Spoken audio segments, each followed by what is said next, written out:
Hello guys, स्वागत है आपका Dinesh sir live study YouTube channel पर। मैं हूं अमित सर।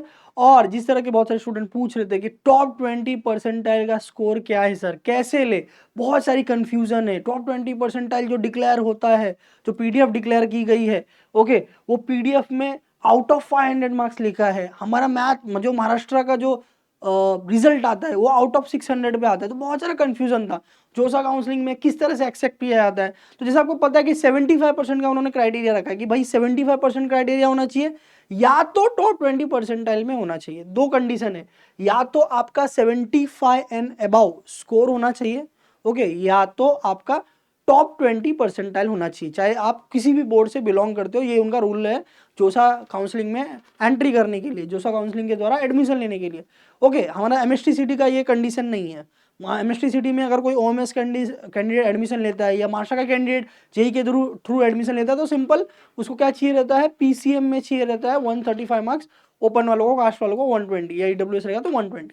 ओके, ये सिटी के लिए जो मैंने बताया। जोसा काउंसलिंग में बेसिकली क्या होता है कि या तो 75% होना चाहिए, या तो टॉप 20 परसेंटाइल होना चाहिए उस पर्टिकुलर बोर्ड से। तो चलिए देखते हैं। तो ये top 20 percentile Maharashtra state board के द्वारा ये जो है पब्लिश किया गया कल, ओके। और इसमें आप देख सकते हो कि 500 मार्क्स, ओके, 500 मार्क्स में कंसिडर किया जाता है फॉर आईआईटी एडमिशन। मतलब आपका जो स्कोर निकलेगा वो 5 सब्जेक्ट के अकॉर्डिंग निकलना चाहिए, 5 सब्जेक्ट्स के अकॉर्डिंग, ओके। 5 सब्जेक्ट्स के अकॉर्डिंग आपको परसेंट निकालना है या तो मार्क्स निकालना है। मार्क्स उन्होंने दिया है कि 2023 में 348 मार्क्स था आउट ऑफ 500। ईडब्ल्यूएस का भी सेम, ओबीसी का 352 आउट ऑफ 500, एससी का 331 आउट ऑफ 500, एसटी का 323 out of 500।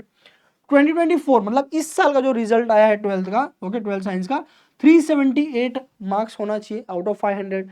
Okay, same EWS के लिए भी, जनरल ईडब्ल्यूएस। ओबीसी के लिए 383 हो गया है, थोड़ा सा ज्यादा है as compare to open. SC का 364, 366, ओके, एसटी के लिए। और यहां पर मैंने रिस्पेक्टिव परसेंट निकाल के रखा है 5 सब्जेक्ट्स के अकॉर्डिंग, 500 के मार्क्स के अकॉर्डिंग, ओके। तो आप देख सकते हो 378 का 75.6 आ रहा है, 348 का लास्ट ईयर का 69.8 था, इस साल का ओबीसी के लिए 76.6 हो जा रहा है। तो एदर होता है, एदर मतलब मींस या तो ये होना चाहिए टॉप 20 परसेंटाइल, या तो 75 होना चाहिए। तो आपका 75 होगा ओबीसी वालों का तो भी चलेगा, यहां पर भी सेम जनरल वालों का 75 रहेगा तो भी चलेगा। मतलब इन शॉर्ट उन्होंने 75 आपके लिए बेनिफिट होगा। लास्ट ईयर वालों को बेनिफिट मिला था 5% का डिफरेंस, ओके, बट इस साल वालों के लिए ऑलमोस्ट सेम है।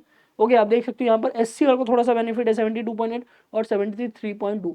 अब सबसे बड़ा क्वेश्चन कि कैलकुलेट कैसे करना है। आप 75% कैलकुलेट कर रहे हो या आप टॉप 20 परसेंटाइल पकड़ रहे हो, तो आप कैलकुलेट कैसे कर रहे हो? क्यों? क्योंकि सीबीएसई में तो सर 5 सब्जेक्ट पकड़ के लेते हो लोग।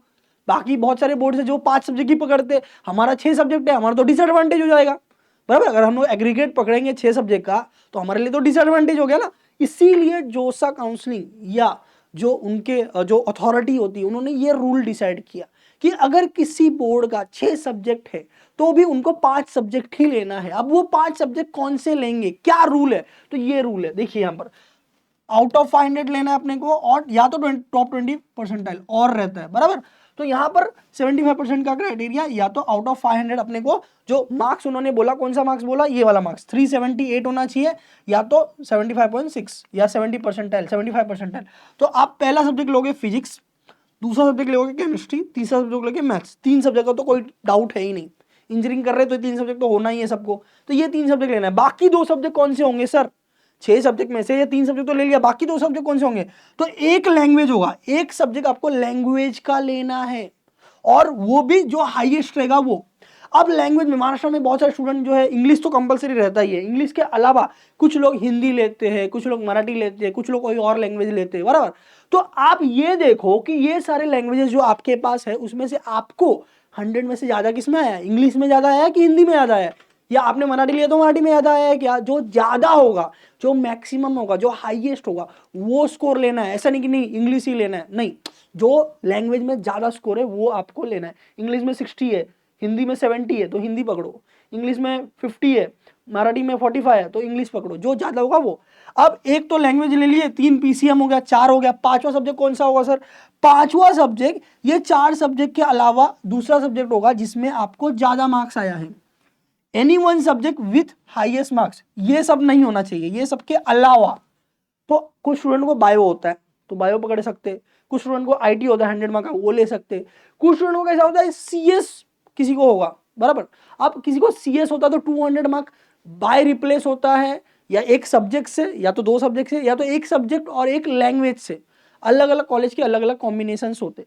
तो अगर आपने यहाँ पर एक लैंग्वेज पकड़ लिया है ऑलरेडी, तो यहाँ पर सिंपल है, सीएस या इलेक्ट्रॉनिक्स का 200 मार्क है तो डिवाइड बाय 2 कर दो, 100 मार्क हो जाएगा, और वो मार्क्स यहाँ पर ऐड कर लो। समझ में आ रहा है आपको? एक एग्जाम्पल भी मैंने लिया है, ओके, ये एक एग्जाम्पल मैंने लिया है नॉर्मल स्टूडेंट का, कि एक स्टूडेंट है जिसने इंग्लिश में इतना लाया, मराठी में इतना लाया, मैथ्स में इतना लाया, फिजिक्स ये रहा, केमिस्ट्री ये रहा, बायोलॉजी ये रहा, अपने को 5 सब्जेक्ट पकड़ना है।